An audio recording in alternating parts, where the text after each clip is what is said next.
بسم الله الرحمن الرحيم.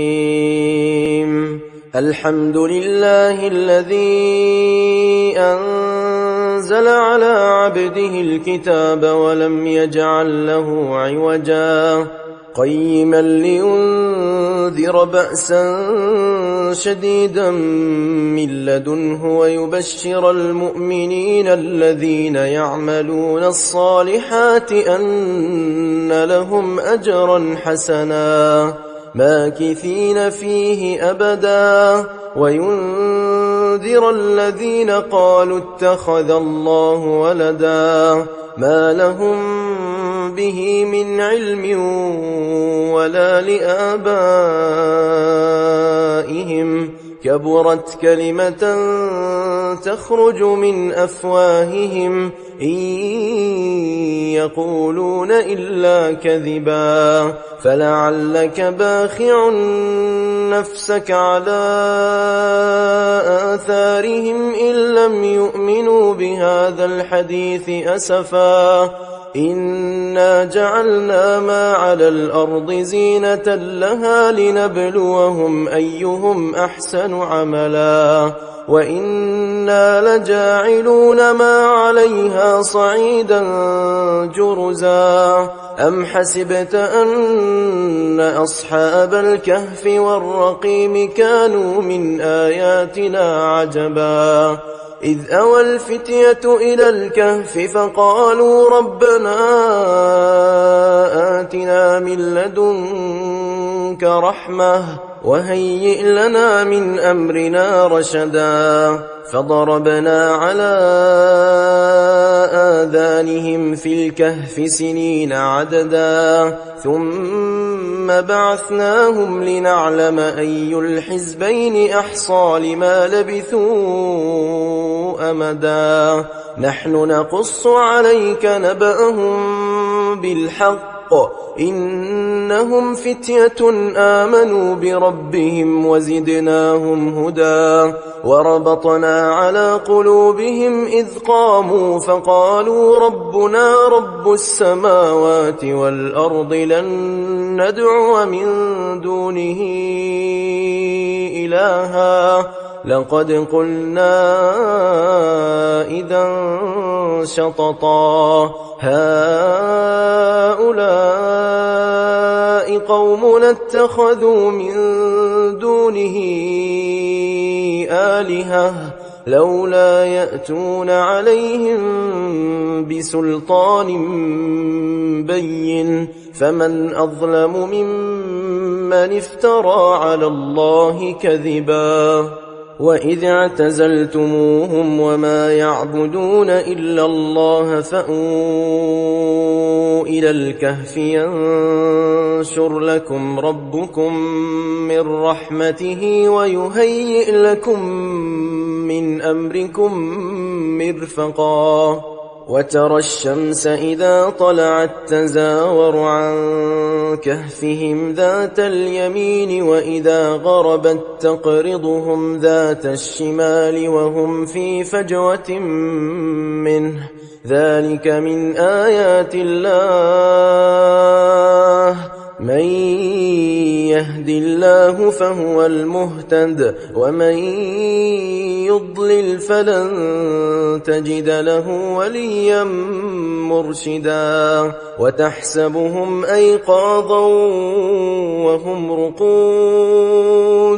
ونقلبهم ذات اليمين وذات الشمال وكلبهم باسط ذراعيه بالوصيد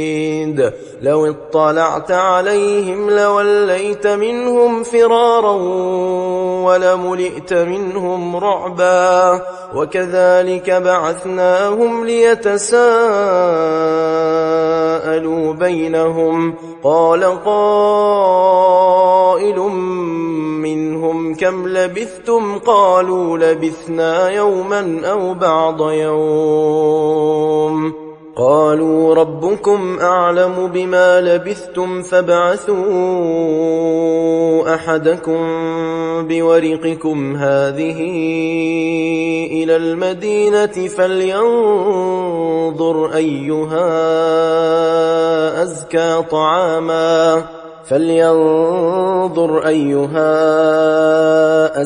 طعاما فليأتكم برزق منه وليتلطف ولا يشعرن بكم أحدا إنهم إن يظهروا عليكم يرجموكم أو يعيدوكم في ملتهم ولن تفلحوا إذن أبدا وكذلك أعثرنا عليهم ليعلموا أن وعد الله حق وأن الساعة لا ريب فيها إذ يتنازعون بينهم أمرهم فقالوا ابنوا عليهم بنيانا ربهم أعلم بهم قال الذين غلبوا على أمرهم لنتخذن عليهم مسجدا سيقولون 3 رابعهم كلبهم ويقولون 5 سادسهم كلبهم رجما بالغيب ويقولون 7 وثامنهم كلبهم قل ربي أعلم بعدتهم ما يعلمهم إلا قليل فلا تمار فيهم إلا مراء ظاهرا ولا تستفت فيهم منهم أحدا ولا تقولن لشيء إني فاعل ذلك غدا إلا أن يشاء الله واذكر ربك إذا نسيت وقل عسى أن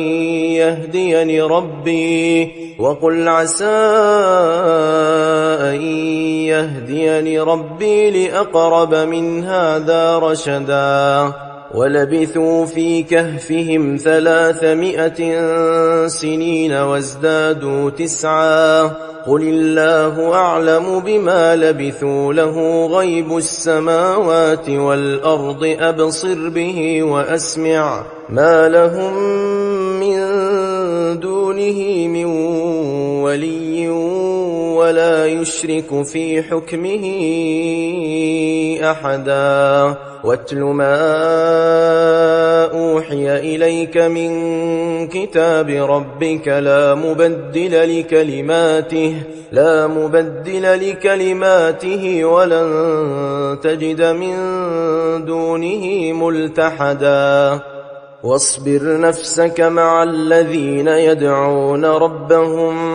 بالغداة والعشي يريدون وجهه ولا تعد عيناك عنهم تريد زينة الحياة الدنيا ولا تطع من أغفلنا قلبه عن ذكرنا واتبع هواه وكان أمره فرطا وقل الحق من ربكم فمن شاء فليؤمن ومن شاء فليكفر إنا أعتدنا للظالمين نارا أحاط بهم سرادقها وإن يستغيثوا يغاثوا بماء كالمهل يشوي الوجوه بئس الشراب وساءت مرتفقا إن الذين آمنوا وعملوا الصالحات إنا لا نضيع أجر من أحسن عملا أولئك لهم جنات عدن تجري من تحتهم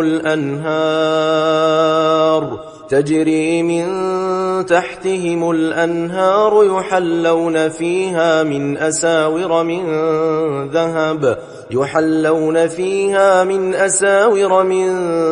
ذهب ويلبسون ثيابا خضرا من سندس واستبرق متكئين فيها على الأرائك نعم الثواب وحسنت مرتفقا. واضرب لهم مثلا الرجلين جعلنا لأحدهما جنتين من أعناب وحففناهما بنخل وجعلنا بينهما زرعا كلتا الجنتين آتت أكلها ولم تظلم منه شيئا وفجرنا خلالهما نهرا. وكان له ثمر فقال لصاحبه وهو يحاوره أنا أكثر منك مالا وأعز نفرا. ودخل جنته وهو ظالم لنفسه قال ما أظن أن تبيد هذه أبدا وما أظن الساعة قائمة ولئن رددت إلى ربي لأجدن خيرا منها منقلبا. قال له صاحبه وهو يحاوره أكفرت بالذي خلقك من تراب ثم من نطفة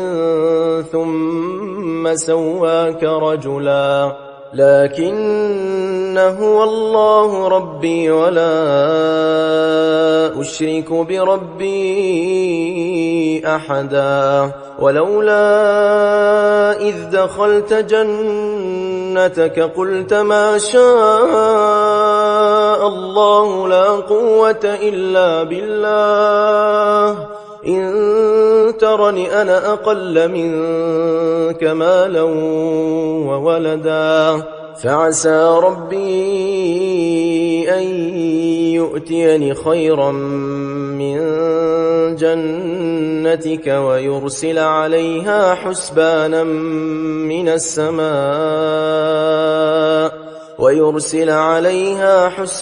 من السماء فتصبح صعيدا زلقا أو يصبح ماؤها غورا فلن تستطيع له طلبا. وأحيط بثمره فأصبح يقلب كفيه على ما أنفق فيها وهي خاوية على عروشها ويقول يا ليتني لم أشرك بربي أحدا ولم تكن له فئة ينصرونه من دون الله وما كان منتصرا. هنالك الولاية لله الحق هو خير ثوابا وخير عقبا. واضرب لهم مثل الحياة الدنيا كماء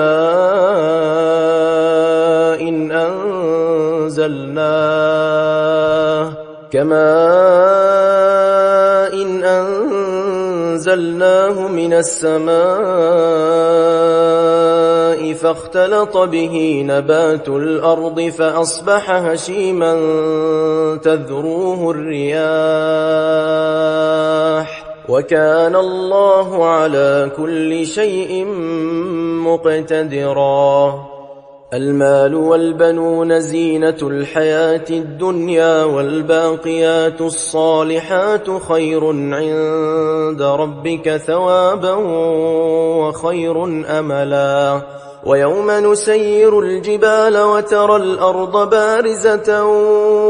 وحشرناهم فلم نغادر منهم أحدا وعرضوا على ربك صفا لقد جئتمونا كما خلقناكم أول مرة بل زعمتم أن لن نجعل لكم موعدا ووضع الكتاب فترى المجرمين مشفقين مما فيه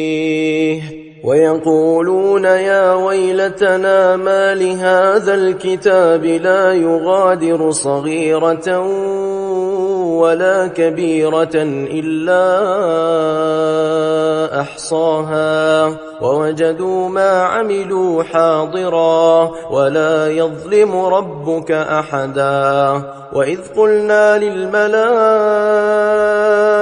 اسجدوا لآدم فسجدوا إلا إبليس كان من الجن ففسق عن أمر ربه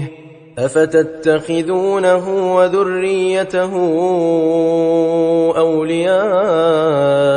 من دوني وهم لكم عدو بئس للظالمين بدلا ما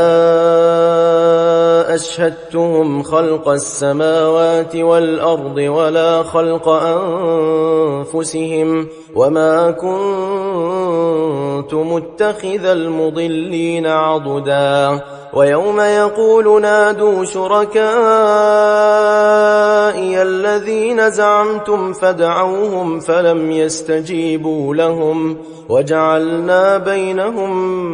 موبقا ورأى المجرمون النار فظنوا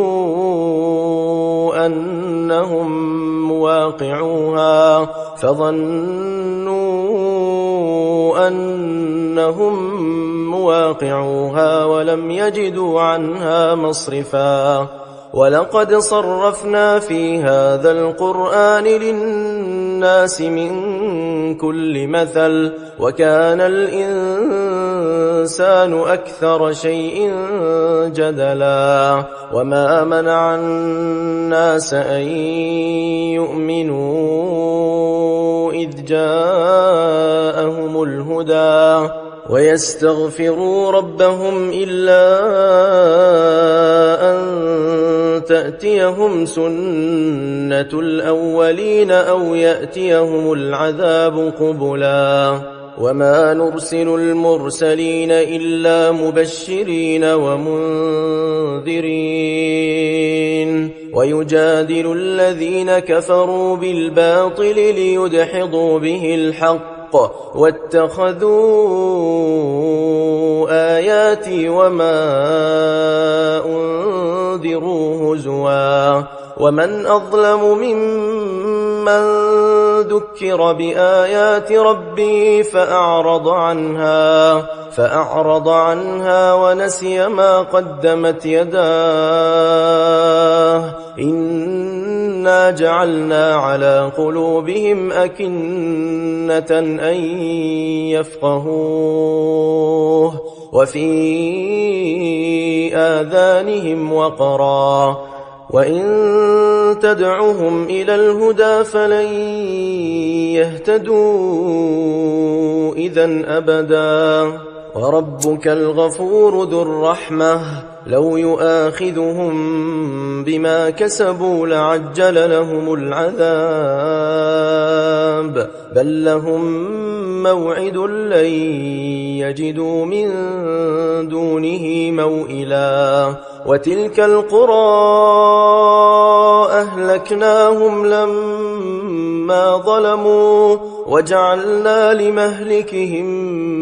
موعدا وإذ قال موسى لفتاه لا أبرح حتى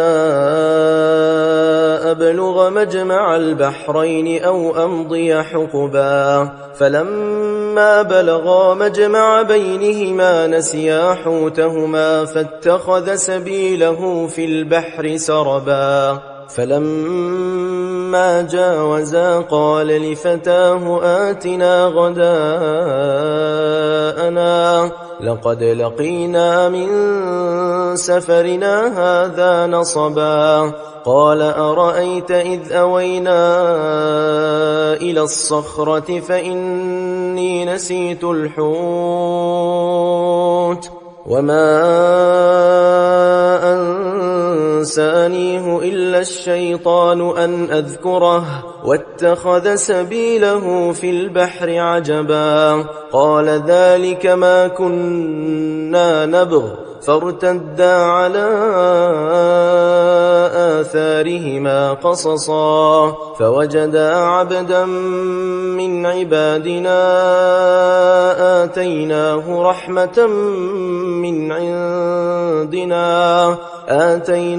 رحمة من عندنا وعلمناه من لدنا علما قال له موسى هل أتبعك على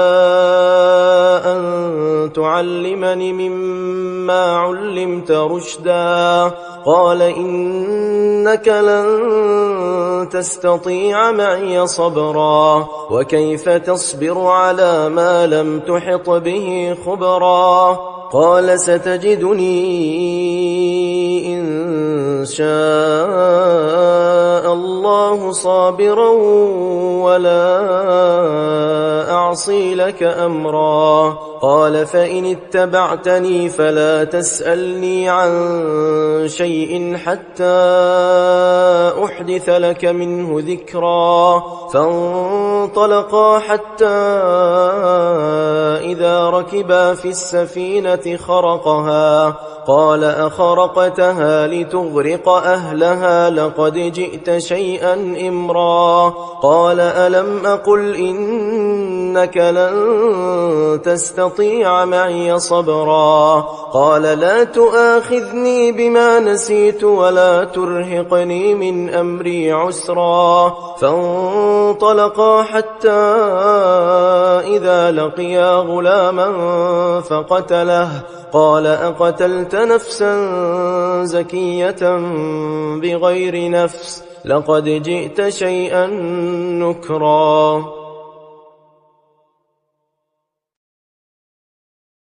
قال ألم أقل لك إنك لن تستطيع معي صبرا قال إن سألتك عن شيء بعدها فلا تصاحبني قد بلغت من لدني عذرا فانطلقا حتى إذا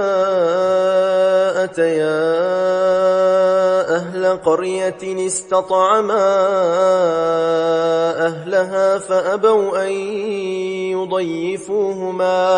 فأبوا أن يضيفوهما فوجدا فيها جدارا يريد أن ينقض فأقامه قال لو شئت لاتخذت عليه أجرا قال هذا فراق بيني وبينك سأنبئك بتأويل ما لم تستطع عليه صبرا أما السفينة فكانت لمساكين يعملون في البحر فأردت أن أعيبها وكان وراءهم ملك يأخذ كل سفينة غصبا وأما الغلام فكان أبواه مؤمنين فخشينا أن يرهقهما طغيانا وكفرا فأردنا أن يبدلهما ربهما خيرا منه زكاة وأقرب رحما وأما الجدار فكان لغلامين يتيمين في المدينة وكان تحته كنز لهما وكان أبوهما صالحا فأراد ربك أن ليبلغا أشدهما ويستخرجا كنزهما رحمة من ربك وما فعلته عن أمري ذلك تأويل ما لم تسطع عليه صبرا ويسألونك عن ذي القرنين قل سأتلو عليكم منه ذكرا إنا مكنا له في الأرض وآتيناه من كل شيء سببا فأتبع سببا حتى إذا بلغ مغرب الشمس وجدها تغرب في عين حمئة ووجد عندها قوما قلنا يا ذا القرنين إما أن تعذب وإما أن تتخذ فيهم حسنا قال أما من ظلم فسوف نعذبه ثم يرد إلى ربه فيعذبه عذابا نكرا وأما من آمن وعمل صالحا فله جزاء الحسنى وسنقول له من أمرنا يسرا ثم أتبع سببا حتى إذا بلغ مطلع الشمس وجدها تطلع على قوم لم نجعل لهم من دونها سترا كذلك وقد أحطنا بما لديه خبرا ثم أتبع سببا حتى إذا بلغ بين السدين وجد من دونهما قوما لا يكادون يفقهون قولا قالوا يا ذا القرنين إن يأجوج ومأجوج مفسدون في الأرض فهل نجعل لك خرجا على أن تجعل بيننا وبينهم سدا قال ما مكني فيه ربي خير فأعينوني بقوة أجعل بينكم وبينهم ردما آتوني زبر الحديد حتى إذا ساوى بين الصدفين قال انفخوا حتى إذا جعله نارا قال آتوني أفرغ عليه قطرا فما استطاعوا أن يظهروه وما استطاعوا له نقبا قال هذا رحمة من ربي فإذا جاء وعد ربي جعله دكاء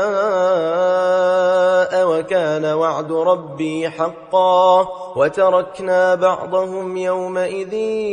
يموج في بعض ونفخ في الصور فجمعناهم جمعا وعرضنا جهنم يومئذ للكافرين عرضا الذين كانت أعينهم في غطاء عن ذكري وكانوا لا يستطيعون سمعا أفحسب الذين كفروا أن يتخذوا عبادي من دوني أولياء إنا أعتدنا جهنم للكافرين نزلا قل هل ننبئكم بالأخسرين أعمالا الذين ضل سعيهم في الحياة الدنيا وهم يحسبون أنهم يحسنون صنعا أولئك الذين كفروا بآيات ربهم ولقائه فحبطت أعمالهم فلا نقيم لهم يوم القيامة وزنا ذلك جزاؤهم جهنم جهنم بما كفروا واتخذوا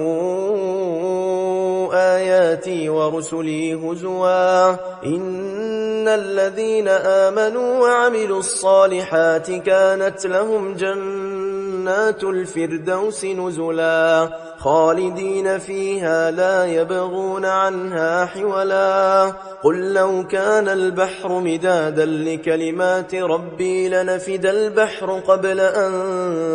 تنفد كلمات ربي ولو جئنا بمثله مددا قل إنما